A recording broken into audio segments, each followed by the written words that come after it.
अस्सलाम वालेकुम दोस्तों, क्या हाल है। मैं हूं आपका दोस्त मोहम्मद मुर्जा और आप देख रहे हैं my YouTube channel smart graphics.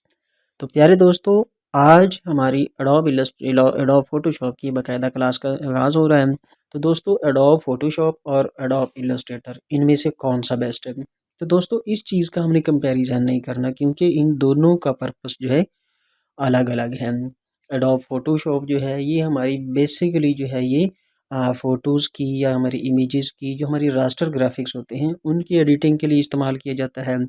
जबकि एडोब इलस्ट्रेटर जो है ये हमारे वेक्टर ग्राफिक्स जो होते हैं उनके लिए इस्तेमाल किया जाता है। और हम इसके लिए यानी कि वेक्टर ग्राफिक्स में हम उसकी इलस्ट्रेशन बनाना चाहते हैं या कुछ वेक्टर डिज़ाइनिंग करना चाहते हैं, तो एडोब इलस्ट्रेटर जो है वो वेक्टर ग्राफिक्स के लिए इस्तेमाल होता है।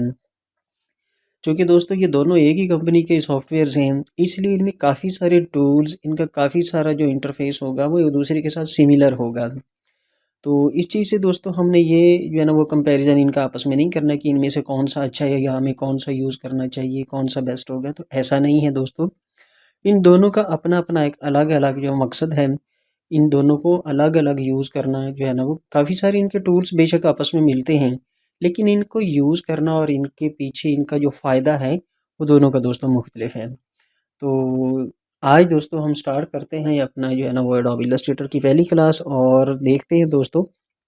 यहाँ पर आ जाते हैं क्रिएट न्यू पे। मैं जैसे ही दोस्तों क्लिक करूँ, ये कुछ मेरे पहले डिज़ाइन मौजूद हैं, थोड़ा बहुत मैंने इन पे काम किया था, किसी क्लाइंट को मैंने काम देना था ये करके, तो वो हमारे डिज़ाइन यहाँ पर दोस्तों अगर आप जो रिसेंट पहले आपने काम किया होगा वो यहाँ पर आपको दोस्तों नज़र आ रहा होगा। तो आ जाते हैं हम अपने क्रिएट न्यू के बटन पे। तो यहाँ पर दोस्तों अगर आप देखें तो आपको सबसे पहले जो ऊपर एक ऑप्शन नज़र आ रहा है रीसेंट का। रीसेंट पे जितने भी प्रीसेट्स दोस्तों आपको नज़र आ रहे हैं ये वो प्रीसेट्स होते हैं जो आपने पहले इसके अंदर डिज़ाइन किए हों या डिज़ाइन में इस्तेमाल किए हों, जो आप पहले यूज़ कर चुके हैं। इसके बाद एक आगे जो है ना दोस्तों आपको सेव का ऑप्शन नज़र आ रहा होगा। यहाँ पर दोस्तों आपको वो वाले प्रीसेट्स नज़र आएंगे जो आपने सेव करके रखे होंगे अगर आप नेक्स्ट उनको यूज़ करना चाहते हैं। तो यहाँ पर जो आप सेव करेंगे, सेव दोस्तों कैसे करते हैं इसको आगे चल के देखते हैं। इसके बाद दोस्तों फ़ोटोज़ के कुछ प्रीसेट्स हैं। तो यहाँ पर दोस्तों आपको लैंडस्केप में और जो है ना वो इनकी मुख्तलिफ जो है ना इनके साइज़ पड़े होंगे। 3x2 है, 6x4 है, इसके अलावा 7x5 है, 10x8 है। ये मुख्तलिफ दोस्तों लैंडस्केप में भी और पोर्ट्रेट साइज़ भी आपके पास पड़े हैं। यहाँ पर जो दोस्तों हम जिस पर क्लिक करेंगे वो उस साइज़ का जो कैनवास है वो हमारे सामने आ जाएगा। और इसके बाद दोस्तों अगर आप यहाँ पर देखें तो आपको प्रिंट के कुछ प्रीसेट्स नज़र आएंगे, जिस तरह लेटर साइज़ है, लीगल साइज़ है, या इसके अलावा A4 साइज़ है। और लैंडस्केप में भी आपको नीचे नज़र आ रहे हैं और कुछ पोर्ट्रेट साइज़ में भी आपको नज़र आएंगे, इनके पोर्ट्रेट मोड में भी आपको नज़र आएंगी इसकी ओरिएंटेशन जो है। इसके बाद दोस्तों आपको यहाँ पर आर्ट एंड इलस्ट्रेशन अगर आप देखें तो आपको कुछ पिक्सल्स के हिसाब से भी नज़र आ रहे हैं, यानी कि 1000 बाई 1000 पिक्सल का है, या ये 2000 बाई 2000 पिक्सल का ग्रेड मिलेगा आपको। इसके अलावा अगर आप पोस्टर बनाना चाहते हैं, पोस्ट कार्ड वगैरह बनाना चाहते हैं, तो कुछ यहाँ पर आर्ट एंड इलस्ट्रेशन के भी प्रीसेट्स आपको यानी कि मिल सकते हैं। इसके बाद दोस्तों कुछ वेब के हवाले से हैं, यानी कि अगर आप कोई वेबसाइट का वेब पेज बनाना चाहते हैं और उसका कोई डिज़ाइन बनाना चाहते हैं, तो यहाँ पर दोस्तों मुख्तलिफ प्रीसेट्स भी आपको मिल सकते हैं। इसके बाद दोस्तों अगर आप यहाँ पर देखें तो आप मोबाइल एप्लीकेशन के डिज़ाइन बना सकते हैं, या मोबाइल स्क्रीन के लिए अगर कोई डिज़ाइन बनाना चाहते हैं तो वो यहाँ पर दोस्तों आपको मुख्तलिफ डिवाइसेस की स्क्रीन्स की जो है ना वो आपको साइज़ मिल सकते हैं, और आप इनको डायरेक्टली यहाँ पर क्लिक करके जो है ना इनके डिज़ाइन का बिल्कुल साइज़ जो है वो आपको यहाँ पर मिल सकता है। इसके बाद दोस्तों नेक्स्ट आप देखें तो यहाँ पर आपको फिल्म एंड वीडियो के हवाले से भी जो है ना वो स्क्रीन की रेजोल्यूशंस और उनके जो है ना वो साइज़ वगैरह यहाँ से मिल सकते हैं। यहाँ पर जिस तरह ये 180 पिक्सल का है, इसके अलावा ये 720 पिक्सल का है। इस तरीके के मुख्तलिफ दोस्तों अगर आप 2K 4K 8K जो है ना वो साइज़ पिक्सल के साइज़ यानी कि वो पिक्सल की स्क्रीन की आप साइज़ अगर बनाना चाहते हैं तो वो भी यहाँ से दोस्तों आप तैयार कर सकते हैं। इसके बाद दोस्तों आ जाते हैं हम इस साइड पे, यानी कि हमारी राइट साइड पे अगर हम देखें तो बिल्कुल ये इलस्ट्रेटर, एडोब इलस्ट्रेटर के जैसा आपको यहाँ पर भी ये एक इंटरफेस नज़र आ रहा होगा। सबसे ऊपर दोस्तों अगर आप यहाँ पर अपनी फ़ाइल का नाम लिखना चाहें तो यहाँ पर हम फ़ाइल का नाम देते हैं। फर्ज़ करें मैंने एक फ़ाइल का नाम लिख दिया है यहाँ पर स्मार्ट ग्राफिक्स। और अगर दोस्तों इसको आप नेक्स्ट यानी कि आइंदा भी यूज़ करना चाहते हैं तो फिर यहाँ से दोस्तों इसको हम सेव कर सकते हैं। जैसे ही मैं इस पर क्लिक करता हूँ, अब अगर हम देखें तो यहाँ पर दोस्तों ये हमारे पास पूछेगा कि सेव प्रीसेट। जैसे दोस्तों मैं इसको सेव प्रीसेट में लेकर आता हूँ तो देखिए हमारे पास यहाँ पर जो है ना ये एक हमारे पास जो है ना वो सेव हो चुका है अब सेव्ड के ऑप्शन में। इस तरीके से दोस्तों आप यहाँ पे से आकर अपनी फ़ाइल को जो है ना उसका जितना भी ये जो साइज़ है 90/20 और 1080, तो ये यहाँ पर दोस्तों आपको नज़र आ रहा होगा कि आप 72 ppi यानी कि 72 पिक्सेल्स पर इंच, ये आप एक जो है ना वो साइज़ यहाँ पर सेव कर चुके हैं। नेक्स्ट अगर आपने यूज़ करना है तो आप इधर से अगर ना भी इसकी सेटिंग करें तो आप यहाँ पर आकर जस्ट क्लिक कर दें, आपके पास ये वाली फ़ाइल जो है ये ओपन हो जाएगी। इसके अलावा दोस्तों यहाँ से आप अपनी जो है ना वो विड्थ या जो है ना वो कम या ज़्यादा भी कर सकते हैं। यहाँ से भी आप इसकी विड्थ, ये हाइट है इसकी, इसको कम या ज़्यादा कर सकते हैं। यानी कि यहाँ से हमारी विड्थ और हाइट का साइज़ हम अपना चेंज कर सकते हैं। इसके बाद दोस्तों अगर इसके आगे देखें आपको यहाँ पर, तो ये आपको यूनिट यानी कि मेजरमेंट के यूनिट मिल रहे हैं। यहाँ से आप अपना डिज़ाइन जो है पिक्सेल्स में बनाना चाहते हैं, इंचज़ में बनाना चाहते हैं, सेंटीमीटर्स में बनाना चाहते हैं, किस यूनिट में बनाना चाहते हैं, तो वो यहाँ से दोस्तों आप इसको कर सकते हैं, आकर सिलेक्ट कर सकते हैं। मैं फ़िलहाल इसको पिक्सेल्स पे ही रख रहा हूँ। इसके बाद दोस्तों इसकी ओरिएंटेशन है। आप इसको लैंडस्केप में सब जो है ना वो डिज़ाइन करना चाहते हैं अपने डिज़ाइन को, या आप उसको पोर्ट्रेट में करना चाहते हैं। इसके साथ दोस्तों आपको एक साथ छोटा सा बटन नज़र आ रहा होगा, ये आर्ट बोर्ड्स का। जिस तरह दोस्तों हमारा जो है ना वो एडोब इलस्ट्रेटर में हम आर्ट बोर्ड जो हमारा काम करने का एरिया होता था, हमारा वर्किंग एरिया होता था, उसको हम आर्ट बोर्ड कहते थे। यहाँ पर जो हमारा दोस्तों वर्किंग एरिया होगा उसको हम कैनवस कहते हैं। तो यहाँ पर दोस्तों जो रिसेंटली हमारी अपडेट्स हैं उसके अंदर आर्ट बोर्ड का ऑप्शन जो है ना वो एडोब फोटोशॉप में भी आपके पास मौजूद है। अगर आप आर्ट बोर्ड पर काम करना चाहते हैं तो इसको दोस्तों चेक कर दें, आपके पास जो फाइल क्रिएट होगी वो आर्ट बोर्ड कहलाएगी और उसकी तमाम जो क्वालिटीज़ या उसकी तमाम जो प्रॉपर्टीज़ होंगी वो आर्ट बोर्ड वाली होंगी। इसके बाद दोस्तों अगर हम नीचे देखें तो ये स्क्रीन रेजोल्यूशन है, ये 72 आप इसको चेंज भी कर सकते हैं। लेकिन अगर दोस्तों आप स्क्रीन के लिए यानी कि मोबाइल स्क्रीन है, टीवी स्क्रीन है, या कोई भी स्क्रीन के लिए अगर आप डिज़ाइन तैयार करना चाहते हैं तो फिर 72 is the best one. And यहाँ से दोस्तों आप इसकी जो है ना वो चेंज कर सकते हैं पिक्सल पर इंच और पिक्सल पर सेंटीमीटर। तो ज़्यादा बेस्ट दोस्तों ये पिक्सल पर इंच PPI जो है ये ज़्यादा बेस्ट है। इसके बाद दोस्तों नीचे जो है ना वो कलर मोड है, यानी कि आप फाइल का कलर मोड क्या रखना चाहते हैं। हमारे पास एडोब इलस्ट्रेटर में दोस्तों, चूँकि दोस्तों मैंने यहाँ पर इसको आर्ट बोर्ड को सिलेक्ट किया हुआ है, इसलिए हमारे पास एडोब इलस्ट्रेटर के अंदर चूँकि 2 कलर मोड्स होते थे, एक RGB और दूसरा CMYK। मैं दोस्तों इसको फ़िलहाल के लिए अनचेक कर देता हूँ और जैसे ही दोस्तों मैं इस पर क्लिक कर रहा हूँ, अब देखिए हमारे पास bit map, big grey scale, RGB, CMYK, ये मुख्तलिफ जो है ना वो ज़्यादा हमारे पास ऑप्शंस मौजूद हैं कि हम कौन से कलर मोड पर काम करना चाहते हैं। दोस्तों अगर आप जो है ना वो स्क्रीन के लिए काम करना चाहते हैं, यानी कि किसी भी इलेक्ट्रॉनिक गैजेट की स्क्रीन पर काम करना चाहते हैं, उसके लिए डिज़ाइन बनाना चाहते हैं, तो फिर आपको RGB कलर मोड जो है ये ज़्यादा बेस्ट है। इसके बाद अगर आप यहाँ पर देखें तो इसकी बिट्स आप जो है ना वो उनको भी उसका भी तयन कर सकते हैं। यहाँ से आप सिलेक्ट कर सकते हैं 8 बिट, 16 बिट एंड 32 बिट। तो आमतौर पर दोस्तों अगर आप स्क्रीन वगैरह के लिए काम कर रहे हैं, मोबाइल एप्लीकेशन है या जितनी भी वेबसाइट्स होती हैं उनके ऊपर जितने भी दोस्तों डिज़ाइन या इलस्ट्रेशन या जो है ना वो रास्टर ग्राफिक्स आपको नज़र आ रहे होते हैं, वो ज़्यादा तौर पर जो है ना वो 8 बिट्स पर ही रखे जाते हैं। इसके बाद दोस्तों नीचे आपके पास बैकग्राउंड कलर आ रहा है, यानी कि आप आर्ट बोर्ड का या आप जो है ना आपका जो डिज़ाइन है उसका बैकग्राउंड कलर कौन सा रखना चाहते हैं। तो बाय डिफ़ॉल्ट दोस्तों ये वाइट कलर ही जो है ना वो सिलेक्टेड होता है, लेकिन आपको आप यहाँ से इसको चेंज भी कर सकते हैं। वाइट है, ब्लैक है, बैकग्राउंड कलर है, ट्रांसपेरेंट है, या कस्टम कलर आप अपना कोई खुद कलर जो है ना वो चूज़ करना चाहें तो यहाँ से दोस्तों आप अपना कोई कलर चूज़ कर सकते हैं। फ़िलहाल के लिए दोस्तों मैं इसको वाइट ही रख रहा हूँ। अब दोस्तों यहाँ पर जैसे ही हम जो है ना वो क्रिएट पर क्लिक करेंगे तो हमारे पास इस साइज़ की फ़ाइल जो है ये तैयार हो जाएगी। अब यहाँ पर दोस्तों हम देखें तो हमारे पास जिस तरह से हमने एडोब इलस्ट्रेटर में हमारा जो इंटरफ़ेस था बिल्कुल ये तकरीबन उसी से मिलता-जुलता इंटरफ़ेस हमें नज़र आ रहा है। इससे ऊपर अगर देखें सबसे पहले तो हमारे पास फ़ाइल, एडिट, इमेज वगैरह, इसमें काफ़ी सारी चीज़ें दोस्तों हमारे पास एडोब इलस्ट्रेटर की ही आ रही हैं। इसके बाद दोस्तों अगर हम नीचे अपने कंट्रोल्स देखें तो ये भी दोस्तों जिस फाइल को आप सिलेक्ट करेंगे यहाँ से ये उसकी प्रॉपर्टीज़ आपको ऊपर शो करेंगे। इसको क्लिक करेंगे, इसकी प्रॉपर्टी जिस टूल को दोस्तों हम सिलेक्ट करेंगे उसकी प्रॉपर्टीज़ हमें यहाँ पर ये शो करना शुरू कर देगा। तो फ़िलहाल मैं इसको दोस्तों यहाँ पे रख रहा हूँ। फ़र्ज़ करें दोस्तों अगर हमारी ये तमाम कंट्रोल्स हमसे या ये तमाम पैनल्स जो हैं ये हमसे दूर हो जाते हैं, यानी कि ये हट जाते हैं, हमें नज़र नहीं आ रहे या किसी वजह से हम इनको ख़त्म कर देते हैं। मैं इनको फ़िलहाल के लिए यहाँ से दोस्तों निकाल रहा हूँ, इसको भी मैं निकाल देता हूँ। तो दोस्तों अगर ऐसा हो जाए कि हमारे पास ये तमाम जो हमारे कंट्रोल्स हैं ये ख़त्म हो जाएँ, इधर भी हमारे जितने पैनल आपको नज़र आ रहे थे, इधर आपको टूल्स का पैनल जो नज़र आ रहा था, अगर ये किसी वजह से आपसे ये ख़त्म हो जाए, यानी कि ये आपसे डिसेबल हो जाता है, कट जाता है, तो इसको आप वापस लाने के लिए क्या करें, यहाँ पर ऊपर दोस्तों आ जाएँ विंडोज़ में और सेकंड नंबर पे आपको एक वर्क स्पेस का बटन नज़र आ रहा होगा। ये दोस्तों वही वर्क स्पेस का बटन है जिस तरीके से हमने एडोब इलस्ट्रेटर में भी देखा था।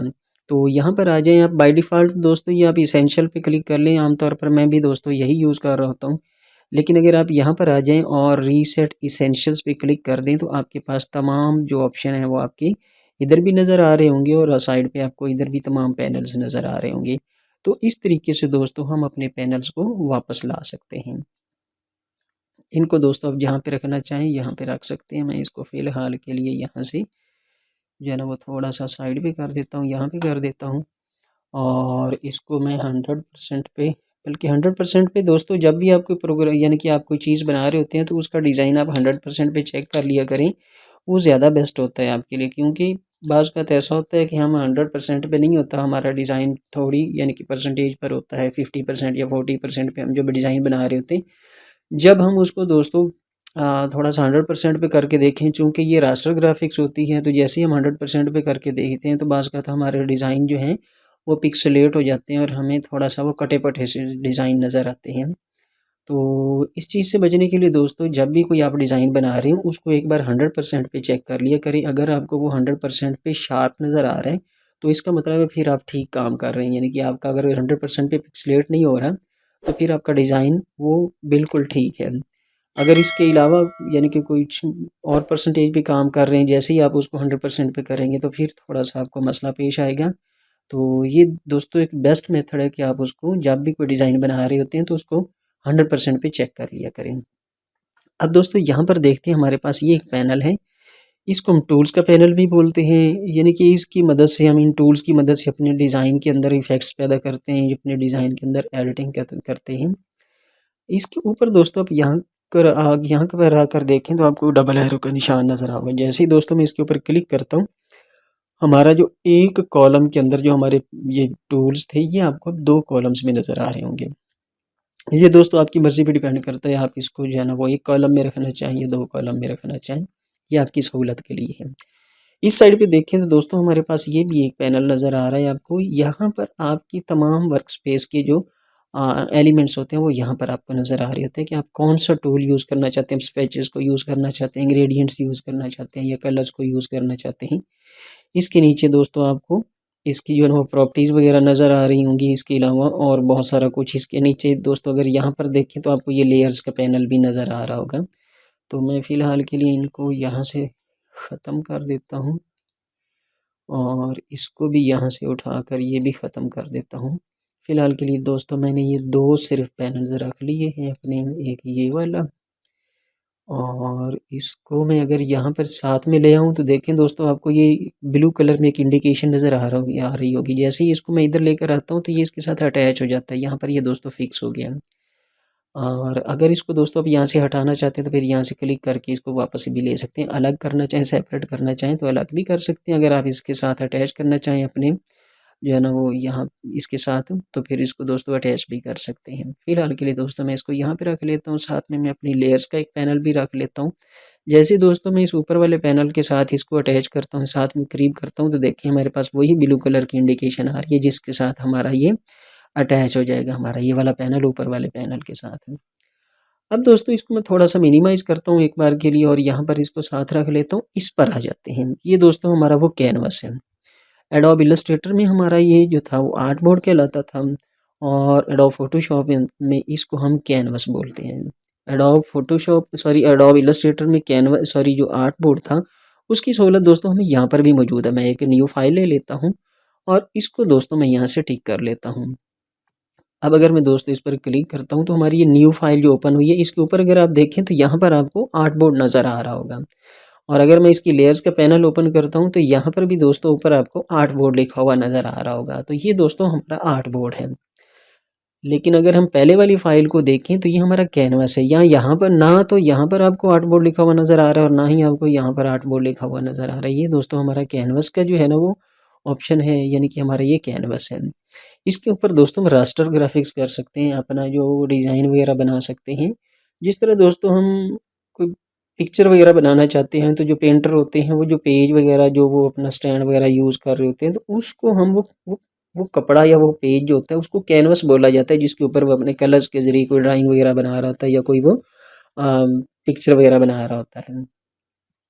बिल्कुल इसी तरीके से अगर हम कोई इलस्ट्रेशन बना रहे हैं या हम अपना जो है ना वो लाइनों की मदद से कोई काम कर रहे हैं, पेंसिल की मदद से कोई काम कर रहे हैं, तो उस बोर्ड को या उस पेपर को फिर हम आर्ट बोर्ड बोलते हैं। तो वो हमारा इलस्ट्रेटर में या यूज़ होता है और कैनवस जो होता है ये आमतौर पर फ़ोटोशॉप के अंदर यूज़ हो रहा होता है।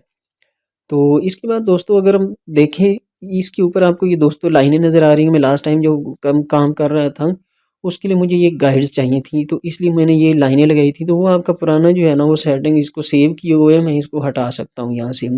अगर आप दोस्तों इसको हटाना चाहते हैं तो सिंपल आप कंट्रोल और आर प्रेस करें, आपके पास ये रूलर्स जो हैं आपके ये ओपन हो जाएंगे। अब ये दोस्तों मैं यहाँ से इसको क्लिक करके वापस ऐसे छोड़ देता हूँ, इसको क्लिक करता हूँ, ड्रैग करके ऐसे छोड़ देता हूँ। इनको भी दोस्तों मैं क्लिक कर लेता हूँ, इनको ऐसे वापस छोड़ सकता हूँ। तो ये दोस्तों आप अपनी सहूलत के लिए कोई भी डिज़ाइन बनाना चाहें तो ये गाइड्स आपको बहुत मदद करती हैं और इसकी मदद से आप इजीली अपनी जो है ना वो पैमाइश वगैरह या अपनी एडजस्टमेंट एलिमेंट्स की एडजस्टमेंट कर सकते हैं।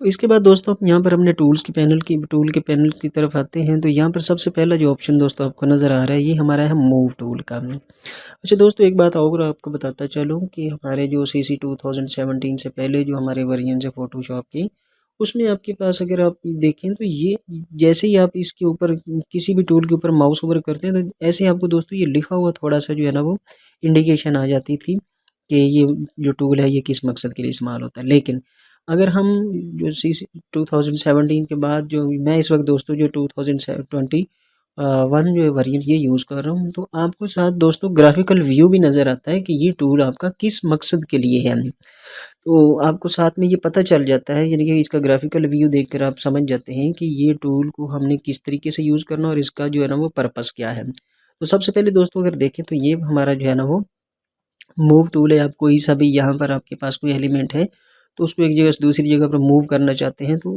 ये आपका दोस्तों मूव टूल है। जिस तो दोस्तों ये हमारा टूल जो था ये मूवमेंट के लिए था, लेकिन इससे आगे देखें तो ये हमारा टूल जो है ये असल में हमारा जो है ना वो सिलेक्शन के लिए, क्योंकि दोस्तों एडोब फोटोशॉप जो है ये जो हमारा कैनवस है ये रास्टर ग्राफिक्स के लिए है और ये पिक्सल बेस्ड है असल में। तो यहाँ पर दोस्तों कोई भी किसी भी ऑब्जेक्ट को सिलेक्ट करने के लिए हम जो है ना वो जिस तरह एडोब इलस्ट्रेटर में हम किसी पाथ को सिलेक्ट करते थे और आगे पीछे मूव कर सकते थे या उसके अंदर काम कर सकते थे, लेकिन यहाँ पर दोस्तों हमें किसी भी ऑब्जेक्ट को एक्टिव करने के लिए उसको सिलेक्ट करने के लिए हमें उसकी रेंज बनाना होती है। जिस तरह फर्ज करें मेरे पास ये जितना जो है ना ये कैनवस है इसके अंदर जैसे ही दोस्तों मैंने सिलेक्शन के लिए ये काम किया है, तो ये दोस्तों अगर इसकी प्रॉपर्टीज़ को थोड़ा सा पहले समझते हैं। जैसे ही दोस्तों मैंने इसके ऊपर क्लिक फर्ज करिए मैंने इसके ऊपर क्लिक किया ना, तो देखें इसके जो ऊपर इसकी प्रॉपर्टीज़ है ये इस जो है ना वो मूव टूल की आ रही है। लेकिन अगर मैं मार्की टूल के ऊपर क्लिक करता हूँ तो अब मार्की टूल की तमाम प्रॉपर्टीज़ दोस्तों आपको नज़र आ रही होंगी। तो दोस्तों फ़र्ज़ करें मैंने एक सिलेक्शन बना ली है और इसकी दोस्तों ऊपर प्रॉपर्टीज़ आप देखें तो सबसे पहले जो आपको जो है ना प्रॉपर्टीज़ में से जो सबसे पहला ऑप्शन दोस्तों आपको नज़र आ रहा होगा ये आपके पास न्यू सिलेक्शन का है। यहाँ पर दोस्तों हमारे पास एक सिलेक्शन है, अगर मैं यहाँ पर आकर एक और सिलेक्शन बनाता हूँ तो हमारी जो पहले वाली सिलेक्शन है वो ख़त्म हो जाती है। अगर मैं यहाँ पर सिलेक्शन बनाता हूँ तो ये वाली सिलेक्शन हमारी ख़त्म हो जाती है। अगर दोस्तों आप सिलेक्शन के साथ मज़ीद सिलेक्शन ऐड करना चाहते हैं, मल्टीपल ऑब्जेक्ट्स को सिलेक्ट करना चाहते हैं, तो फिर आप दोस्तों यहाँ पर आ जाएँ। ये हमारे पास है ऐड सिलेक्शन का बटन है। तो मैंने इस सिलेक्शन को बनाया, मेरी पहली सिलेक्शन भी मौजूद है, ये वाली सिलेक्शन भी मौजूद है। अगर मैं कोई और सिलेक्शन करना चाहूँ तो दोस्तों मैं जितनी सिलेक्शन बनाता चला जाऊँ तो ये हमारी तमाम सिलेक्शन को ऐड करता चला जाए। ताकि आप दोस्तों अगर ऐसा कर लें, यानी कि इस तरीके मैंने इन तमाम सिलेक्शन के ऊपर सिलेक्शन बना दी तो इसने तमाम सिलेक्शंस को नई सिलेक्शन में आकर ऐड कर दिया, बल्कि यूनाइट कर दिया है। और अगर दोस्तों मैं यहाँ पर आकर क्लिक करता हूँ तो हमारी ये नई जो सिलेक्शन होगी ये पुरानी सिलेक्शन में से कुछ हिस्सा जो है ना जितना हम सिलेक्ट करेंगे उसको माइनस कर देगा। फ़र्ज़ करें मैं इतनी ही सिलेक्शन जो पुरानी है ये ख़त्म करना चाहता हूँ, मैं इसके ऊपर आकर मज़ीद सिलेक्ट कर लेता हूँ, हमारा ये वाला एरिया जो है ख़त्म होगा। मैं ये वाली सिलेक्शन दोस्तों ख़त्म करना चाहता हूँ, मैं इसके ऊपर आकर ऐसे सिलेक्ट कर लेता हूँ, ये वाला एरिया हमारा ख़त्म हो जाए। मैं इतनी सिलेक्शन ये वाली ख़त्म करना चाहता हूँ, तो मैंने इसके ऊपर आकर सिलेक्ट किया, ये ख़त्म हो जाएगा। इसके नेक्स्ट दोस्तों अगर आप देखें तो ये हमारी इंटरसेक्ट का ऑप्शन है, यानी कि यहाँ पर हमारी सिलेक्शन जो इंटरसेक्ट होगी। इंटरसेक्ट से दोस्तों क्या मुराद है कि अब जितनी सिलेक्शन में बनाऊंगा वो रह जाएगी और बाकी सारी ख़त्म हो जाएगी। फ़र्ज़ करिए मैंने यहाँ से लेकर इतनी सिलेक्शन बनाई है, ये नीचे वाला एरिया दोस्तों ख़त्म हो जाएगा। जो मेरा सिलेक्टेड एरिया जिसके ऊपर मैंने नई सिलेक्शन बनाई है ये रह जाएगी, नीचे वाला एरिया ख़त्म हो जाएगा। तो इस तरीके से दोस्तों हम जो है ना वो अपनी सिलेक्शंस को एडिट कर सकते हैं, उनको मल्टीपल ऑब्जेक्ट्स चेंज कर सकते हैं, यानी कि मल्टीपल ऑब्जेक्ट्स उनकी मदद से सिलेक्ट कर सकते हैं और अपनी सिलेक्शन को ख़त्म भी कर सकते हैं। अगर दोस्तों आपको ये यहाँ से मुश्किल लग रहा है तो इसकी दोस्तों शॉर्ट कीज़ हैं। अगर आप सिलेक्शन डालना चाहते हैं तो फिर आप शिफ्ट का बटन प्रेस करें, इसके ऊपर दोस्तों जैसे ही मैं सिलेक्शन करूँगा ये हमारी सिलेक्शन को अब जो है ना वो ऐड करता चला जाएगा। जितना मैं इसके अंदर ऐड करूँगा ये उतनी सिलेक्शन हमारी ऐड होती चली जाएगी। अगर दोस्तों आप इसमें से कुछ सिलेक्शन माइनस करना चाहते हैं तो फिर आप दोस्तों आल्ट का बटन प्रेस कर दें तो आपके साथ कर्सर में देखो माइनस का निशान आ रहा है, यानी कि माइनस का सिंबल बन रहा है। अब दोस्तों आप जितनी सिलेक्शन बनाएंगे वो हमारी असल सिलेक्शन में से माइनस होती चली जाएगी। आप जो हिस्सा दोस्तों यहाँ सिलेक्शन में से माइनस करना चाहें वो माइनस होता चला जाएगा। अगर दोस्तों आप इंटरसेक्ट करना चाहते हैं, यानी कि ये तीसरा वाला ऑप्शन जो इसको आप एक्टिव करना चाहते हैं, तो आप आल्ट और शिफ्ट दोनों को प्रेस कर लें। अब दोस्तों जितनी ही आप सिलेक्शन बनाएंगे सिर्फ वो वाला हिस्सा रह जाएगा, ऊपर वाला नीचे वाला सारा एरिया जो है वो ख़त्म हो जाएगा। तो दोस्तों ये आल्ट की, शिफ्ट की, इनकी मदद से हम अपनी इन सिलेक्शंस को जो है ना वो एक्टिव कर सकते हैं। इसके बाद दोस्तों आपके पास एक और ऑप्शन आ रहा है फेदर का, लेकिन इसको थोड़ी देर बाद समझते हैं। पहले दोस्तों हम इसकी मदद से समझते हैं कि हमने जो है ना वो मैं इसमें मज़ीद सिलेक्शन बन के इसको थोड़ा सा जो है ना वो रेगुलर शेप दे लेता हूँ। मेरे पास दोस्तों ये एक जो है वो सिलेक्शन मैंने बनाई है, रेक्टेंगुलर सिलेक्शन है। इसके अंदर दोस्तों अगर आप कलर करना चाहते हैं, फ़र्ज़ करेंगे मैं इस हिस्से की, अब हमारे सारे कैनवस में सिर्फ ये वाला हिस्सा दोस्तों एक्टिव है जिसको मैंने सिलेक्शन बनाई हुई है। इसके अंदर दोस्तों हम कुछ काम करके देखते हैं। फ़र्ज़ करें मैंने यहाँ से आकर ये ब्रश टूल लिया है और इसके अंदर दोस्तों मैं पेंट करना चाहता हूँ।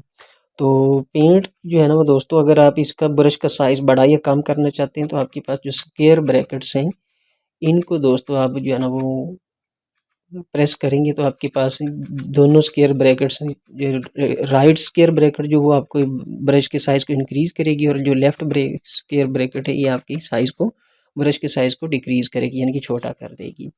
अब दोस्तों मैंने ब्रश का साइज़ लिया, मैं इसको अंदर पेंट कर रहा हूँ। लेकिन अभी दोस्तों अगर आप देखें तो ये हमारा सिर्फ उतना ही एरिया पेंट हो रहा है जितना मैंने सिलेक्शन बनाई हुई थी। अगर मैं दोस्तों इसके बाहर आकर यहाँ पर पेंट कर रहा हूँ तो ये बिल्कुल पेंट नहीं हो रहा। लेकिन अगर मैं इसके अंदर आकर पेंट करता हूँ, फ़र्ज़ करें मैं यहाँ से कलर चेंज कर लेता हूँ, मैंने कलर रेड कर लिया है। इसके साथ दोस्तों अगर मैं पेंट कर रहा हूँ तो देखिए हमारा सिर्फ वही एरिया पेंट हो रहा है जिसकी मैंने दोस्तों सिलेक्शन बनाई हुई है, जितने एरिया की। ओपेसिटी सॉरी, इसका जो है ना वो मैं अभी सिलेक्शन के ही मोड में आ रहा हूँ और इसका दोस्तों फेदर है ये। फेदर को दोस्तों आप चेंज कर सकते हैं, यहाँ से कम या ज़्यादा भी कर सकते हैं। फ़िलहाल के लिए मैं इसको दोस्तों अभी ख़त्म कर देता हूँ, बल्कि मैं एक नई सिलेक्शन बनाता हूँ। लेकिन पहले यहाँ से इसका फेदर दोस्तों मैंने चेंज कर दिया, पहले 0 था, मैंने 50% कर दिए। तो अब दोस्तों जैसे ही मैं इसकी सिलेक्शन बनाता हूँ तो आप देखें इसके जो कॉर्नर्स हैं ये राउंडेड हो चुके हैं। जैसे मैंने यहाँ से इसका फेदर जो है ना वो इंक्रीज़ किया तो यहाँ से आपको इसके कॉर्नर्स जो हैं ये राउंडेड नज़र आ रहे हैं। अब मैं थोड़ा सा इसका फेदर दोस्तों कम करने लगा, मैं 25 पे कर देता हूँ और अब मैं इसकी एक और सिलेक्शन बना रहा हूँ। अब देखें दोस्तों आपको जो कॉर्नर थे वो कम राउंडेड नज़र आ रहे होंगे। मैं फ़िलहाल के लिए इनको ख़त्म कर देता हूँ, एक नई यहाँ पर सिलेक्शन बनाता हूँ। तो अब इसके कॉर्नर जो है वो आपको कम राउंडेड नज़र आ रहे होंगे। असल में फेदर क्या करता है इसके अंदर दोस्तों, अगर आप पेंट करेंगे तो ये थोड़ा सा फेड आउट हो जाएगा कलर हमारा। मैं दोबारा से ब्रश टूल लेकर आता हूँ और इसके अंदर दोस्तों पेंट करता हूँ। अब देखें दोस्तों हमारा जो पेंटेड एरिया है, यानी कि सिलेक्शन के अंदर जो पेंटेड एरिया है वो आपको थोड़ा सा फेदर जो है ना वो इसका, क्योंकि हमने बढ़ाया हुआ है इसलिए आपको दोस्तों ये थोड़ा सा बाहर की तरफ ब्लरी नज़र आएगा, यानी कि हमने इसको ये हमें फेड आउट होता नज़र आएगा। तो ये दोस्तों असल में ये जो है ना वो हमारे फेदर की वजह से हो रहा है कि फेदर हम जितना दोस्तों ज़्यादा करते चले जाएंगे उतना हमारा जो एरिया है ये बाहर की तरफ जो है ना वो फेड आउट होता चला जाएगा। तो इसकी मदद से दोस्तों हम मुख्तलिफ अपने स्टाइल्स बना सकते हैं। फ़र्ज़ करें मैं इसका फेदर जो है ये और मज़ीद कम कर दूँ, मैं सिर्फ 10% कर देता हूँ और यहाँ पर आकर इसको एक और रेक्टेंगल बना। अब बिल्कुल दोस्तों अगर देखें तो हमारा जो हमारी सिलेक्शन है उसके जो कॉर्नर्स हैं इसकी नस्बत ये कम राउंडेड हैं। अगर मैं इसके अंदर दोस्तों आकर पेंट करता हूँ, मैं ब्रश टूल ले लेता हूँ, यहाँ से कोई भी कलर जो है ना वो चेंज करके इसके अंदर पेंट करता हूँ और इसका मैं ब्रश का साइज़ भी थोड़ा सा कम कर रहा हूँ, यहाँ तक कर दूँ। अब दोस्तों मैं इसके अंदर जैसे पेंट कर रहा हूँ ना, इसको थोड़ा सा छोटा कर लेता हूँ यहाँ तक। अब दोस्तों जो पेंट कर रहा हूँ उसका पेंट जो जितना फेड आउट हो रहा था वो इसकी निस्बत अब कम हो रहा है, यानी कि ये हमारा ज़्यादा फेड आउट हो रहा था, लेकिन यहाँ पर दोस्तों हमारा जो कलर है वो कम फेड आउट हो रहा है। क्यों कि हमने इसका जो फैदर है वो कम, इसकी निस्बत दोस्तों हमने कम रखा हुआ। ये बहुत ज़्यादा हमने फैदर रखा था, ये तकरीबन 50% पे था, लेकिन इसका जो फैदर है ये तकरीबन हमारा 10% पे था। इस वजह से ये फैदर हमें या ये जो इसका जो फेड आउट हो रहा है, ये बाहर की तरफ कलर जो फेड आउट हो रहा है, ब्लर हो रहा है, वो कम हो रहा है। अगर आप दोस्तों यहाँ पर बिल्कुल ज़ीरो रख देते हैं तो फिर आपका कलर जो है वो मैं इसको ज़ीरो कर देता हूँ और एक नई सिलेक्शन बना लेता हूँ यहाँ पर दोस्तों, और इसमें कुछ और कलर करके देखते हैं। ये वाला कलर कर लेते हैं, बल्कि ये वाला कलर कर लेते हैं।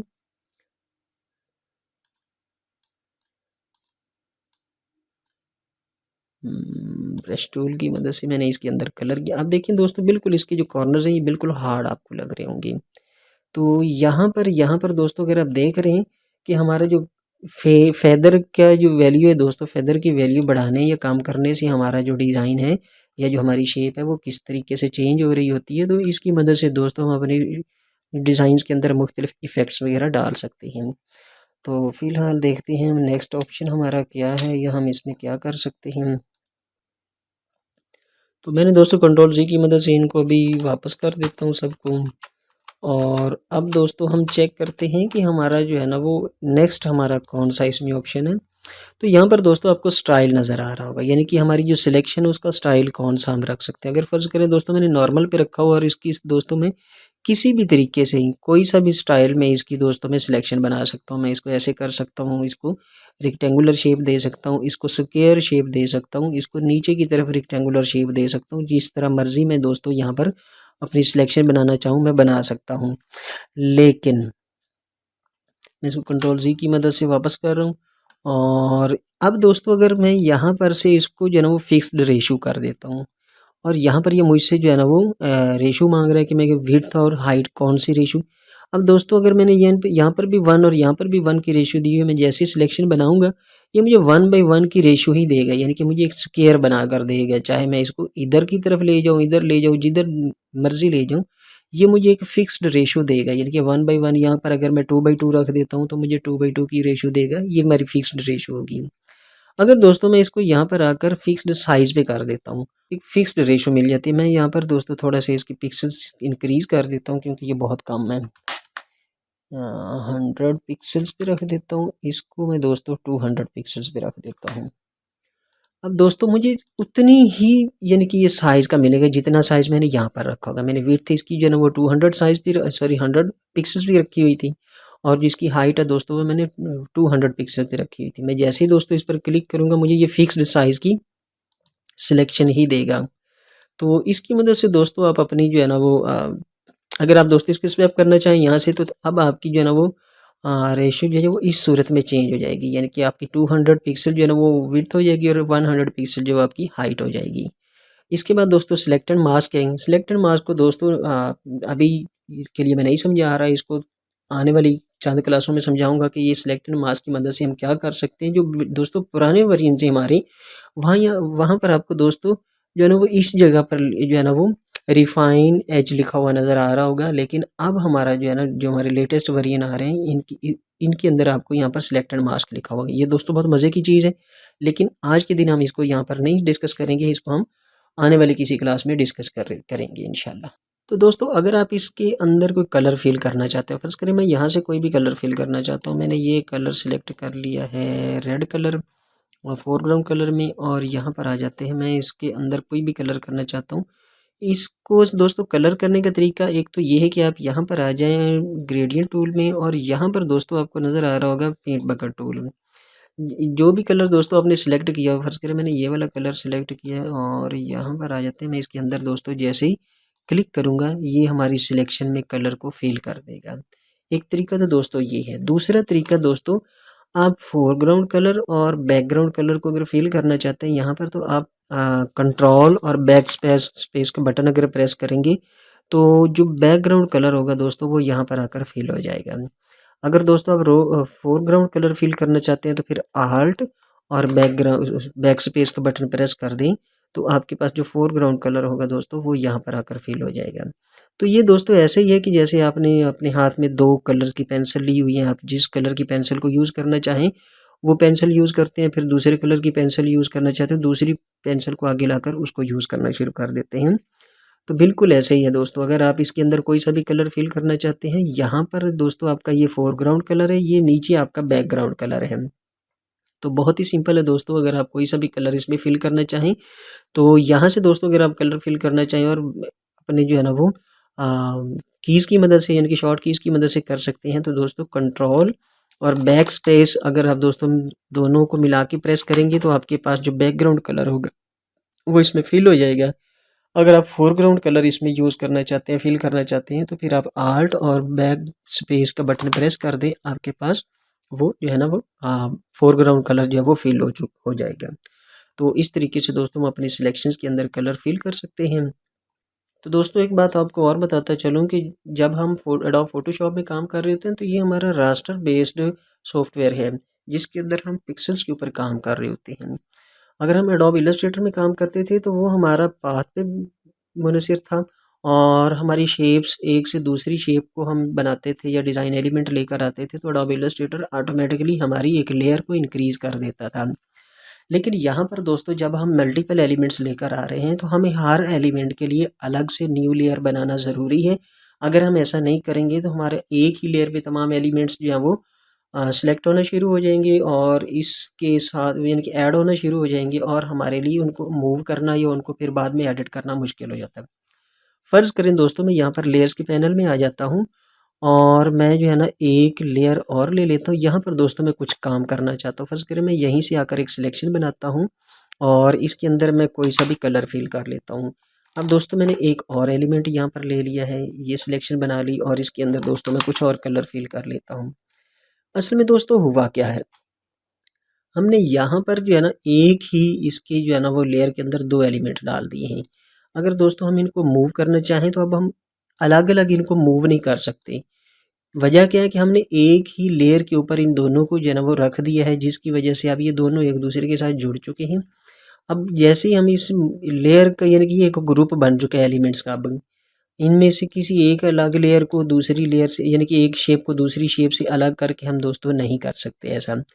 तो इस चीज़ से बचने के लिए दोस्तों हमें हर एलिमेंट जो होगा वो अलग लेयर पे लेना होगा। फ़र्ज़ करिए मैं यहाँ से एक और लेयर ले लेता हूँ और मैं यहाँ से अब आ जाता हूँ, मैंने एक एलिप्टिकल जो मार्की टूल ले लिया है और शिफ्ट की मदद से दोस्तों मैं एक सर्कल यहाँ पर बना लेता हूँ और इसके अंदर दोस्तों जो कलर है ये मैं ब्लू ले लेता हूँ, तकरीबन ये वाला, और इसको मैं दोस्तों आकर ऐड कर लेता हूँ। अब दोस्तों वो इसके अंदर फेदर जो था वो थोड़ा-सा मैंने जो है वो ज़्यादा किया हुआ था, लेकिन ख़ैर कोई बात नहीं। अब दोस्तों इसको मैं मूव अगर करना चाहूँ, फ़र्ज़ करें मैं कंट्रोल डी की मदद से इसको ख़त्म करते हैं इसकी सिलेक्शन को, अब इसको मूव करूँ तो ये मैं अकेले इस शेप को मूव कर सकता हूँ। क्योंकि ये एक अलग लेयर पे है, लेकिन ये एक ही लेयर पे इसलिए इनको अब इकट्ठा ये मूव होंगे, ये दोनों को अलग-अलग मूव नहीं कर सकता मैं। तो दोस्तों इस झंझट से बचने के लिए आपको हमेशा एक न्यू लेयर लेना पड़ेगी और उसके ऊपर आपको नेक्स्ट आपका जो भी डिज़ाइन एलिमेंट होगा वो आपको एक नई लेयर पे लाना पड़ेगा। अदरवाइज़ आपके लिए जो है ना वो एक ही लेयर के ऊपर तमाम एलिमेंट्स अगर रख लेंगे तो फिर उनको बाद में एडिट करना या उनको मूव करना आपके लिए मुश्किल हो जाएगा। तो इस चीज़ का दोस्तों हमने ख़ास ख़्याल रखना है। तो फिलहाल दोस्तों अगर आप यहाँ से जो है ना इन लेयर्स में से किसी को अगर आप डिलीट करना चाहें तो ये आपके लिए बहुत ईजी है, यानी कि ये वाली लेयर अगर मैं यहाँ से डिलीट करना चाहता हूँ तो या तो आप अपने कीबोर्ड से बैक स्पेस का बटन प्रेस कर दें तब भी डेल हो जाएगी, अगर आप डिलीट का बटन प्रेस कर दें तब भी ये जो लेयर है ये ख़त्म हो जाएगी, डिलीट हो जाएगी। अगर आप इसको यहाँ से लाकर ऐसे ड्रैग करें और ये डिलीट वाला ऑप्शन दोस्तों पड़ा है, यहाँ पर जैसे इसको रिलीज़ करेंगे तो ये हमारी एक लेयर जो है ये डिलीट हो जाएगी। फ़र्ज़ करें मैं ये दूसरी को डिलीट करना चाहता हूँ तो मैं इसको भी ऐसे ही आकर यहाँ पर भी डिलीट कर सकते हैं। अगर यहाँ से नहीं करना चाहते तो आप जस्ट बैक स्पेस का बटन प्रेस कर दें। तो एडोब फोटोशॉप में दोस्तों बैक स्पेस और डिलीट का बटन अक्सर एक ही काम कर रहे होते हैं, यानी कि डिलीट वगैरह का काम कर रहे होते हैं। अब दोस्तों आते हैं नेक्स्ट, हम एक जो है ना वो यहाँ पर मैं दोस्तों एक रास्टर जो है ना वो इमेज लेकर आता हूँ और उसके ऊपर थोड़ा सा इफेक्ट डाल के देखते हैं। लेकिन उसको समझाने के लिए मज़ीद दोस्तों मैं यहाँ पर आपको एक बार सिलेक्शन बना देता हूँ। और मैंने ये वाली दोस्तों फ़र्ज़ करें सिलेक्शन बना ली है। और इसके अंदर दोस्तों अगर मैं कुछ कलर करना चाहता हूँ, मैं चाहता हूँ दोस्तों जो सिलेक्शन मैंने बनाई है इसके अंदर कलर ना हो, बल्कि मैं जो बाहर हमारा हिस्सा है, जो सिलेक्शन से बाहर वाला हिस्सा है, इसके अंदर कलर करना चाहता हूँ। तो दोस्तों आपको इसकी सिलेक्शन जो है ये इन्वर्स करना पड़ेगी। तो आ जाएँ दोस्तों, जैसे ही हम इसके अंदर रहते हुए क्लिक करते हैं, राइट क्लिक करेंगे तो यहाँ पर दोस्तों आपको जो है ना वो ये दूसरा जो ऑप्शन है ये आपको नज़र आ रहा होगा सिलेक्ट इन्वर्स का। जैसे ही दोस्तों मैं इस पे क्लिक करता हूँ, अब हमारा जो इस सिलेक्शन के बाहर वाला हिस्सा है दोस्तों ये अब हमारा सिलेक्ट हो चुका है और अंदर वाला हिस्सा जो ये हमारा डी सिलेक्ट हो चुका है। अब जैसे ही दोस्तों इसके अंदर हम कलर फिल करते हैं तो हमारा जो सिलेक्टेड एरिया था उसमें कलर नहीं फिल होगा, लेकिन जो हमने बाद में इन्वर्स किया हुआ सिलेक्शन था उसके अंदर हमारा कलर फिल हो सकता है। तो ये बहुत ही आसानी के साथ बड़ी अच्छे तरीके से दोस्तों हम इसकी सिलेक्शन को इन्वर्स भी कर सकते हैं।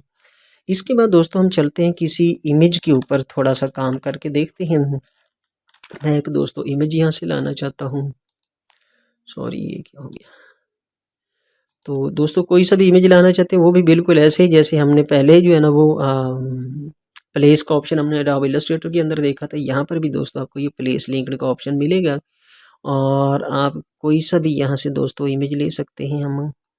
दोस्तों हम एक रास्टर इमेज के ऊपर इसको एडिट करके देखते हैं और ये सिलेक्शन उसके ऊपर करके देखते हैं कि ये सिलेक्शन उस पर काम करती है या नहीं। तो ये चेक करने के लिए दोस्तों हम एक इमेज जो है यहाँ पर लेकर आते हैं।